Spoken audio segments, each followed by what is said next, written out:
Viewers আসসালামু আলাইকুম। আরেকটি ভিডিওতে আপনাদের সবাইকে স্বাগত জানাচ্ছি। আজকে আমি আপনাদেরকে আমার এই মিনি পন্ডের মাছগুলোকে একটু দেখাবো। কে যেন এসে দূর দূর একটা কাজ করেছে, তাকে কি বলবো, খারাপ বলার কোনো শব্দ পাচ্ছি না। একটা দুর্ঘটনা ঘটিয়ে দিয়ে গিয়েছে। এই যে এর উপরে আমার এই মাছগুলো তুলে রেখেছে। এমনিতেও আমাকে একটু সাইড করে নিতে হতো, কিন্তু এখন আমি তুলতে চাইনি, কারণ মাছগুলো উপরে উঠলে শুকিয়ে যাবে, দেখতেও বিশ্রী লাগে। এগুলো উপরে সারফেস তৈরি করে রাখলে কিন্তু দেখতে ভালো লাগে।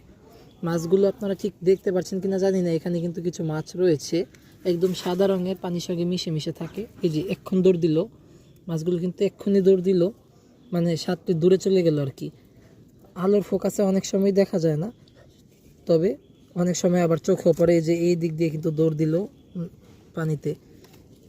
এগুলো কিন্তু অনেক স্পিডে যায়, এই কারণে কিন্তু স্পষ্ট বোঝা যায় না।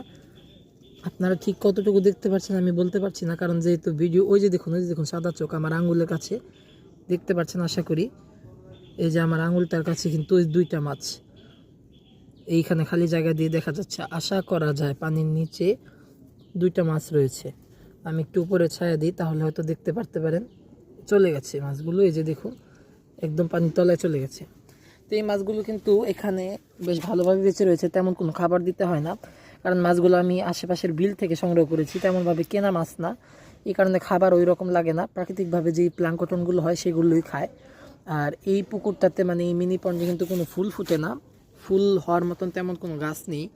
এই কারণে গাছ যা রয়েছে সেগুলো ওই রকম গ্রোথ হয়নি। তো এই কারণে কিন্তু এই পন্ডটা এতটাও সুন্দর না আমার জন্য, কিন্তু এই মাছগুলো কিন্তু এই পন্ডের শোভাটাকে এখনও বাড়িয়ে রেখেছে। আপনারা কারা কারা মাছ রাখেন বাগানে অবশ্যই আমাকে কমেন্ট করে জানাবেন। ধন্যবাদ সবাইকে। আসসালামু আলাইকুম।